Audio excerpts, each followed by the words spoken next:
Hello, Eric. Hello. How are you doing? Excellent. Thank you for the invitation today. Well, you're most welcome. It's our pleasure. Could you please introduce yourself? Okay, my name is Erik Hertwig. I am an author, a screenwriter, and currently working as a teacher to pay the bills.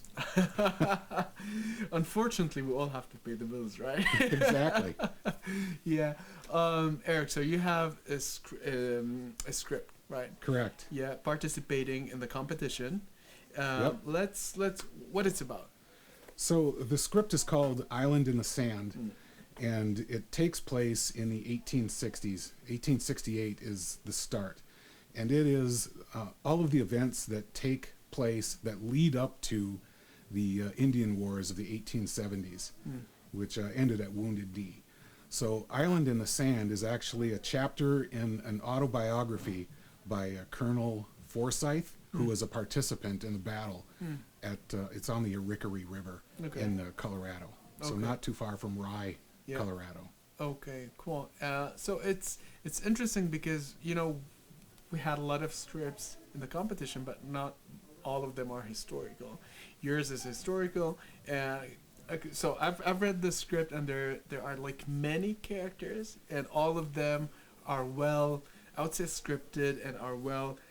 I'd say you really thought about the characters, and here's my question: do you think that because most of the indie filmmakers, they all talk about like Act 1, Act 2, Act 3 writing their scripts, I felt that your script is more like it's based on characters, like on character evolution, let's say. Tell me more about it. Was it on purpose? When I first started, I thought everything had to be acts. It was a 3-act thing. Yeah. It was a 5-act thing, and I worked with a friend who is in the film business. He was an actor in soap operas and things, and he said, "Don't put acts in, don't put scenes in. Let the director and the producer, let those guys decide how they're going to be dividing it up." So I made sure that I didn't have all of those in. Okay, so my perception of the things was right. Perfect. Correct. Okay. Yeah. So, and the way that the story works, you have several sides. And the Native American groups, there are several Native American groups. The troublemakers are the dog soldiers, and the dog soldiers are the natives who were kicked out of their tribe for behaving badly.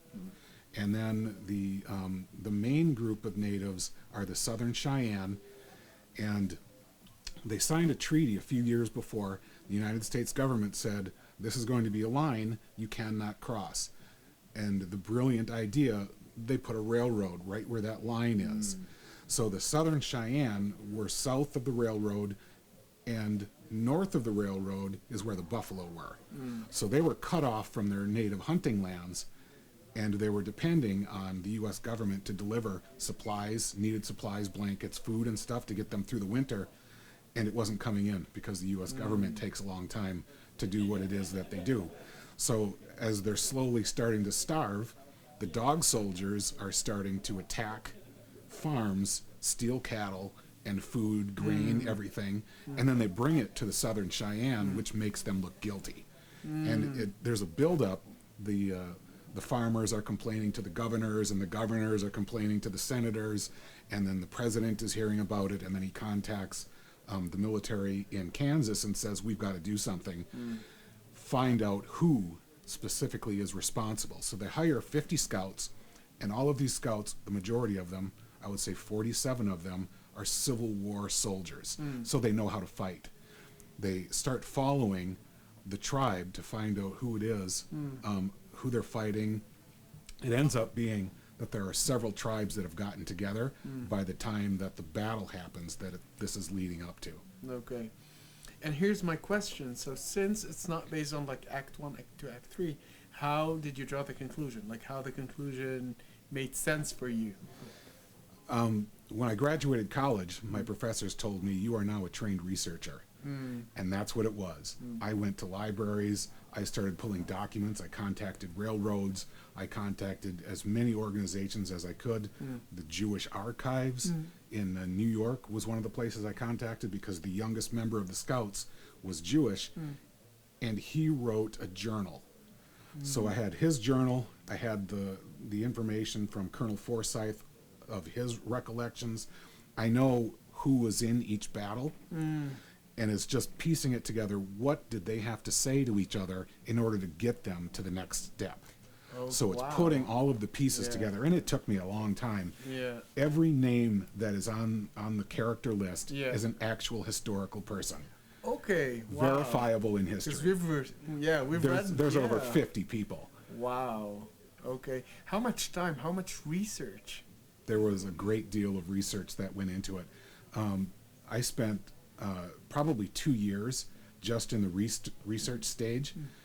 One day I said, I was writing it, I was getting to the middle, and I said to my dad, I can't go anymore. I've gone as far as I can go until we get out there. Packed up a car, we drove to Fort Hays, Kansas. That was our first stop. Wow. We talked to the folks at Fort Hays, Kansas. They told us at Fort Hays, if you shoot a movie, Wow. we're willing to do it. Wow. So there it is. Fort Hays is willing. They're on board for it. And then we drove to the site, and I could see. This is a motivational story, by the way. Yes. Go ahead. I could see Yeah. there. They had Native American women. They call them squaws. Squaw Hill. The women were just standing up on this hill screaming. They're just making noise in order to irritate the soldiers, the scouts who were down below.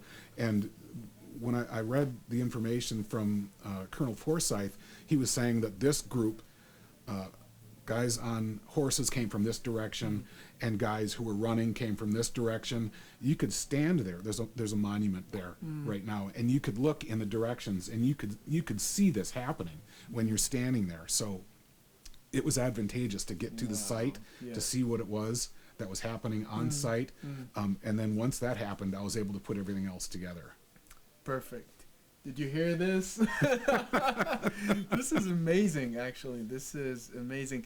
Another thing, writing a historical piece, what are the challenges? Like, other than you have to be precise about things, what are the other challenges? One of the most difficult things is, what do these people say to each other? And how, because you know what happens, but you don't know what they say. And the job of the screenplay writer is to figure out what they say. I got pictures of these people, and I had them sitting up on my desk in front of me as I'm putting this together. What are you guys going to say to each other? And it just started to flow.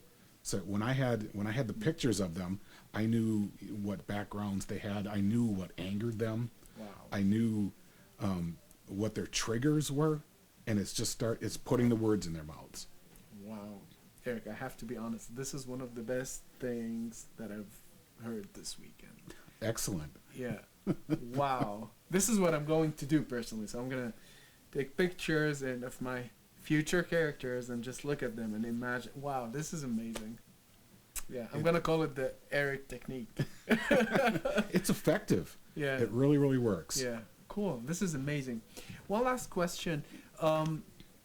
How do you picture the film? Yeah. Did you start so you wrote the script, but did you envision, did you have did you start having visual, I would say, scenes? Because most of the filmmakers, when I interview them, they're like, it started me imagining or envisioning this scene, that scene, this come from here, the main character said this.